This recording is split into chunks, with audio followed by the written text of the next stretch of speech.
Strength of America podcast. Welcome to episode 10, Strength of America podcast. Appreciate you guys being with us. Bob Davis.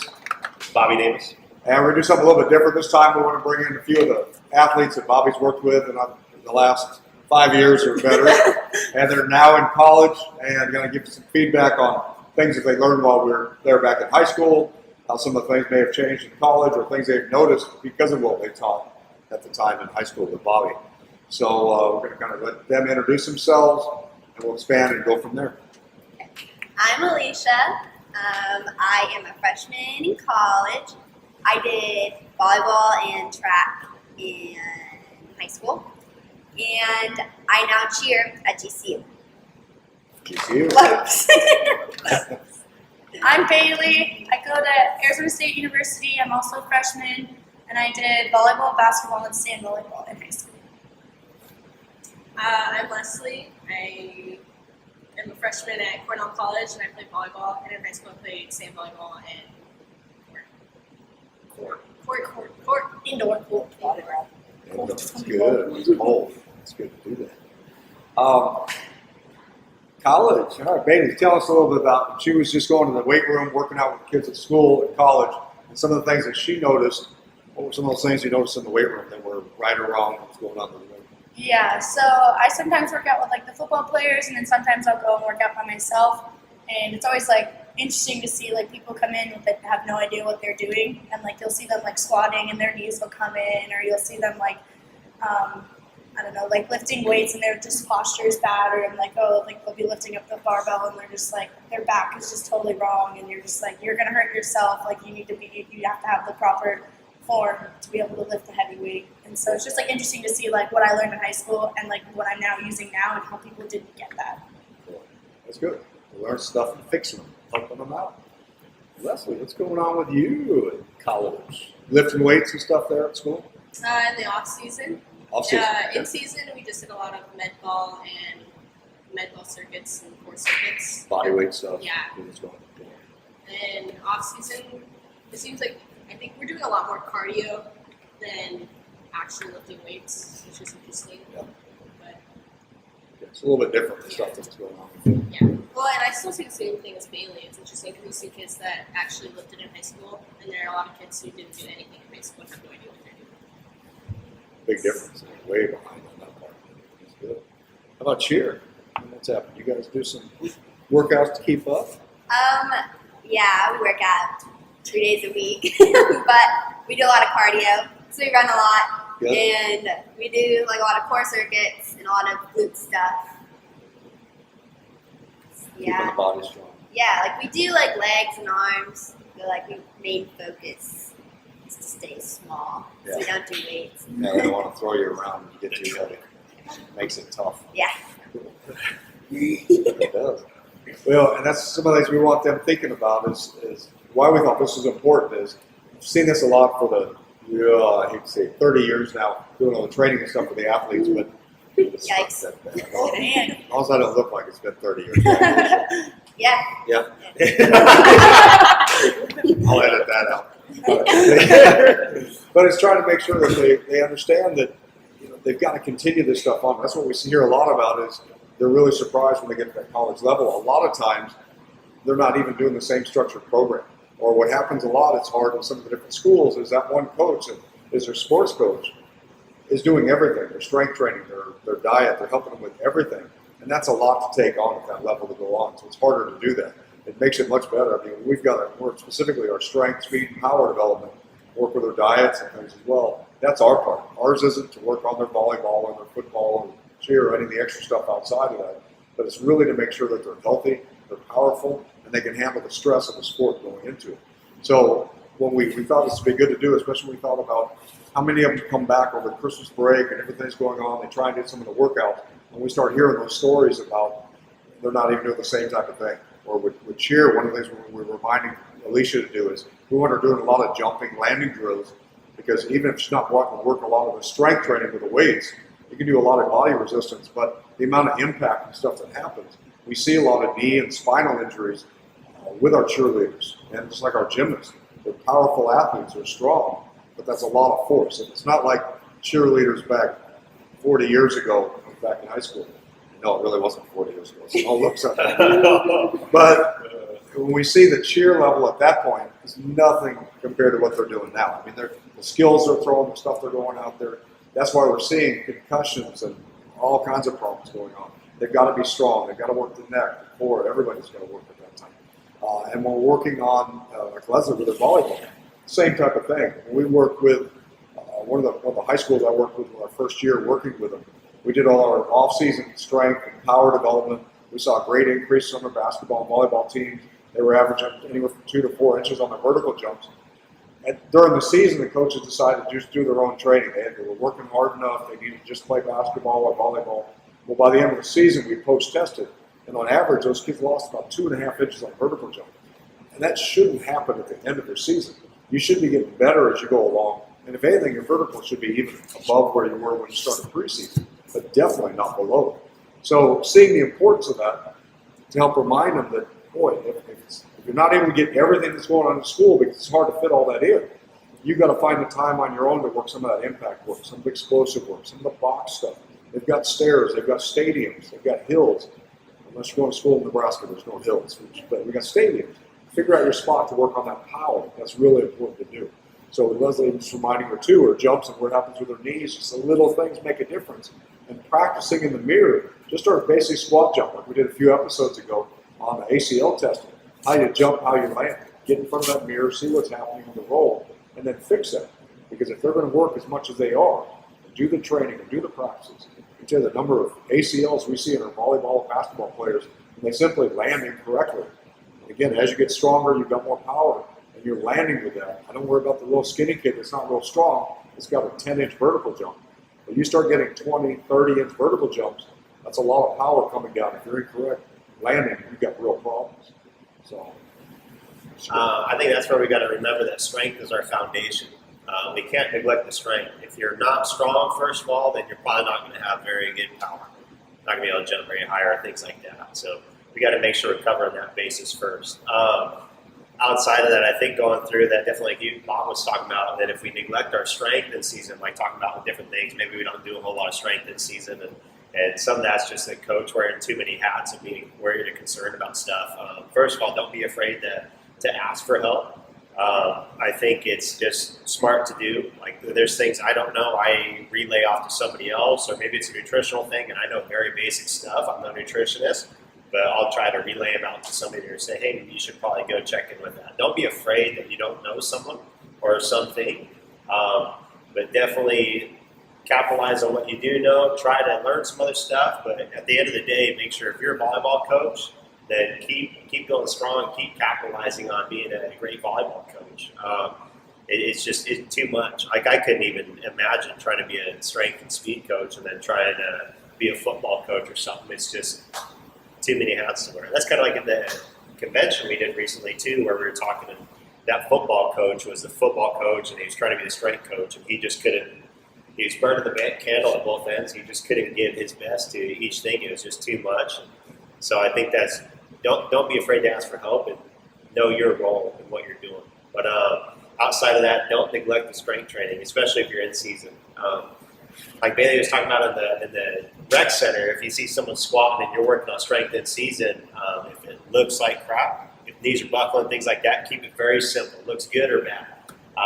If it looks bad, take some load off, work on form, work on moving the bar and the load faster. But if we neglect strength and that stuff, I guarantee that you will see halfway into your season until the end and state and all that, where you want to be your best, you'll have lost your speed, your power, and you'll be starting to decline and decrease. But on top of that, if we're not resistance training or strength training, then we're also losing muscle. So we're more prone to injury. Now we've also lost performance and I think confidence. If you're losing strength and you're 40 and your vertical jump and those things are starting to go down, that kind of starts to take an impact. So just make sure that you are training. Yeah, and I think a big part too is keep in mind, we're not trying to say, look, you guys aren't doing enough or things are happening, but it's hard to get a lot in. So we don't want our athletes ever going back to talk to the coach and say, hey, you know what, my strength coach back at the high school said this, because I can tell you that's one of the last things any college coach does. They want to hear that. But at the same time, right. However, but we want them to kind of look at how you approach or what to do, but offering suggestions. What can we do more to help strength? Or here's what I'm noticing. I went back on break and I tested my vertical jump, and my vertical jump is less than when I left high school. So what kind of things can I do and do it that way? Put it on you as an athlete. What can I do to help increase that and get it better? Don't go back and say, what did you do wrong to help me lose that or anything else? I mean, what can I do? That's how you're going to help that. And they're not willing to do that extra stuff. You know where we're at to ask about it. But it's amazing. If you just took 15 minutes a day out of your normal training or at the end of it or before, find a time. And everybody can find 15 minutes. What is your weak spot? What do you need to work on? If it's vertical jump, if it's our core strength. We notice our neck is not as strong as it was before. Things we can do for neck strength. Those kind of things. Focus on that. Get the weak points in. Get those strong so you can stay healthy. That's our biggest thing. And talking to Bailey earlier, she was talking some about things that with high school students. What were some of the things you noticed that wish they would have done or wouldn't do in high school? Yeah, so our freshman year we had a different strength coach here, and he really didn't do anything for us. And so once Bobby came, like, it was definitely like a wake up call. And like, it's just interesting, like, you have to really buy into it. Like, people just like come and they do the bare minimum what they have to do because their coaches force them to be here because it's part of their season. But they don't like actually care to get better, and they just don't think that the system works, and they think doing all the basic stuff is just tedious and annoying, and they just want to start lifting heavy weights to see like the progress. But like, what you have to realize is like you have to get that like foundation before you can start lifting more and stuff like that. And there's people that were in my season that still to this day believe that it didn't help them at all, but it's just because they didn't put the time and effort and didn't come like off season and continue to lift and stuff like that. Like, we were here like every morning when all of our seasons were done, like 6:30 lifting with Bobby and stuff, just because like we wanted to keep that up because they both knew that they were going to college playing sports and stuff, so they wanted to stay in shape. So you just have to keep like sticking with it and not just like giving up. Like, you're not going to see like results right away or whatever. And people just don't. I don't think high school kids like really understand that. Also, like, younger kids too don't understand that weightlifting is like important, because by the time you're like a junior and senior, you're like, oh my gosh, I see all this progress and I see like myself performing better in my sport. Yeah. But then it's like you graduate and you're done. So Yeah, and that happens. It's amazing how much when you graduate high school, all of a sudden afterwards, all this knowledge that you have now. You just say you already have it and go and all that. But I can tell you how many high school students, when they graduate high school, will tell you they wish they'd have put more effort into the work earlier. Yeah. Because again, you get that foundation, you get it, and I can tell you it's one of the things we do our coaches clinics, to our high school coaches and working with them. Well, you've got to get out there and get involved with your junior highs in the area. Make sure they're developing a strength program, working speed and agility, because if you wait till they're a freshman or sophomore coming to you to start working with them, they're already behind. And some of them don't even want them, they want them to wait for weight training until they're 16 or 17 years old. You're a junior or senior just starting to do your work. It's good you're doing it. But if you had opportunity to do it earlier and you didn't, you're behind. And I can tell you, just because you're maybe one of the top 2 athletes on your team, you're not competing against your team. You've got your spot, you're there. Now you get out there with other teams, you're going, whoa, these people are big, they're strong, they're fast. And now you get to college, and like Leslie said, some of them even haven't even touched weights until they get to college. You can start seeing that stuff early. Now you talk about that level. It could be a good volleyball player, they have a good vertical. Naturally, they can move, and that's great.